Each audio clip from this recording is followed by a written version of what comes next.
Starters வந்து எல்லாமே mini version.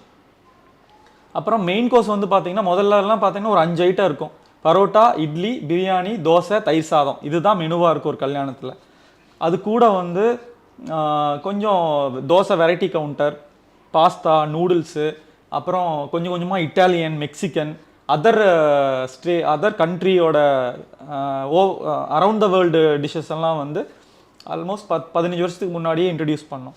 என்னென்னா அதுக்கு மெயின் ரீசன் கிளைண்ட் அவங்களுடைய எதிர்பார்ப்புகள் அந்த மாதிரி இருக்கணும். இப்போ நீங்கள் இன்னும் கேட்டிங்கன்னா தான் நான் வந்து என்னை புஷ் பண்ணி ஒன்று கொண்டு வருவேன்.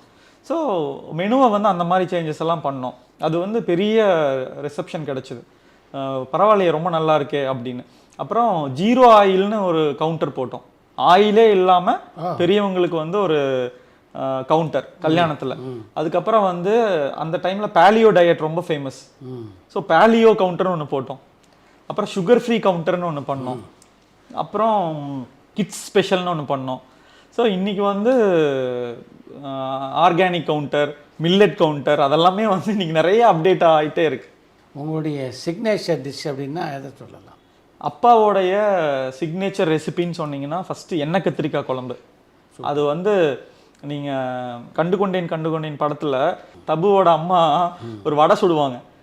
ஏதோ ஒரு இதில் அந்த வடை சாப்பிட்டுட்டு யாருன்னு கிச்சனுக்குள்ளே போய் பார்த்தா அவங்க கண்டுபிடிப்பாங்க இல்லையா, அந்த அளவுக்கு அந்த எண்ணெய் கத்திரிக்காய் குழம்பு வந்து அப்பாவோட டேஸ்ட் வந்து ஒரு ரெசிபி இருக்குது. அது ரொம்ப சூப்பராக இருக்கும். அப்புறம் அவரோட மோர் குழம்பு, அப்புறம் மட்டன் குழம்பு, மட்டன் பிரியாணி, இதெல்லாம் வந்து கோதுமை அல்வா, இது வந்து அவருடைய சிக்னேச்சர் ரெசிபிஸ். ஸோ நாங்கள் இப்போ என்ன பண்ணியிருக்கோம்னா அப்பாவுடைய ரெசிபிஸ் அப்படியே ஸ்டாண்டர்டைஸ் பண்ணியிருக்கோம். இப்போது இன்றைக்கி நம்ம யூஎஸ்ஏல ரெஸ்டாரண்ட் பண்ணியிருக்கோம்.